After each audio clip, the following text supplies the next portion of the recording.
प्रियाला प्रीत कळेना. ही माझी नवीन नोकरी गेली, मला काढून टाकलाय कामावरून. जयने माझ्याविषयी सगळं खोटं सांगितलं तिथे म्हणून. जय, हे काय ऐकते मी? खरं हे सगळं? जय, काय विचारते मी? मामी, मी तुला या आधी सांगितलंय, तुला सोडून मला या घरातल्या कोणाबद्दलही ना प्रेम आहे ना आदर आहे. जितला त्रास दिलाय, मनस्ताप दिलाय म्हणे, त्याला तिने मला किती त्रास दिला याचा कधी कोणी विचारही केला नाही.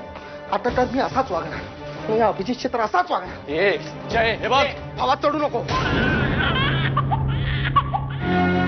वाह वाह, काय छान आवाज आहे. दोन भावांच्या भांडणाचा आवाज, ज्या दोन भावांना त्याही गोष्टीची पर्वा नाहीये की आपल्या घरात एक छोटस बाळ आहे. विजय, तुला निक्षून सांगते मी, माझ्याबद्दल आदर आहे, माझ्याबद्दल प्रेम आहे, हे पुन्हा मला सांगू नकोस.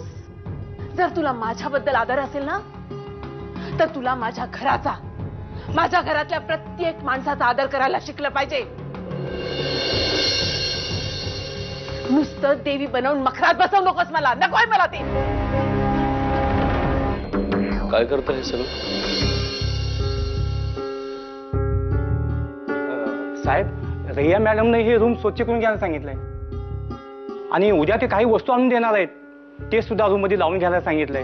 पण कशासाठी? कोण राहायला येणार आहेत? संध्या मॅडम येणार आहेत ना उद्या, त्यासाठी. स्टॉप स्टॉप दिस नॉनसेन्स. अहो ठेवा ना. अभि आणि जयच्या भांडणाबद्दल तू जे सांगितलंस ना, त्यानंतर इच्छा मरून गेली माझी. विवाह सगळं विरत चाललंय का? सगळं विरत चाललंय. खरंय, या सगळ्याला काय अर्थ आहे ग? दरवेळी अभिनेच प्रॉब्लेम फेस का करायचे? बास आता. कुणीतरी काहीतरी ते सिरियसली घेणार आहे का? माधुरी, ठीक आहे. कसलं डोकं चालतं रे तुझं? काय प्लॅन केलंस आणि कसलं सॉलिड वर्कआउट होत आहे? जय बॉस, तू सॉलिड आहेस.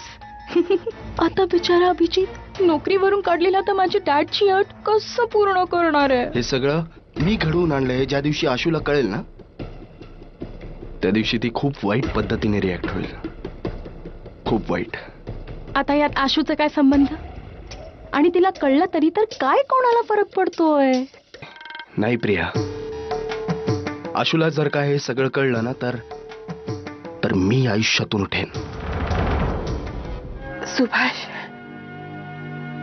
उद्याच्या एसटीने मी रेवदंड्याला जाते.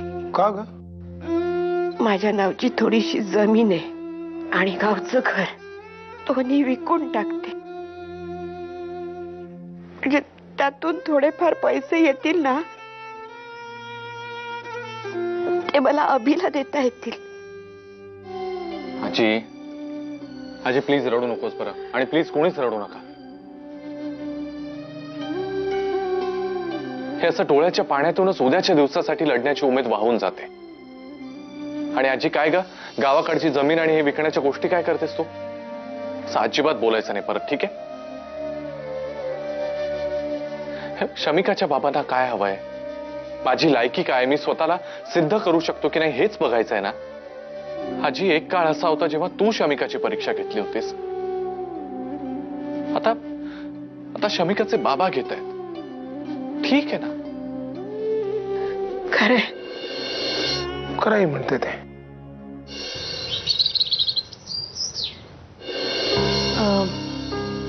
हॅलो,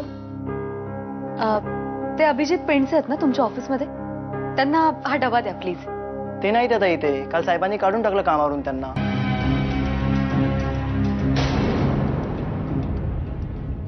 माझी प्रियाला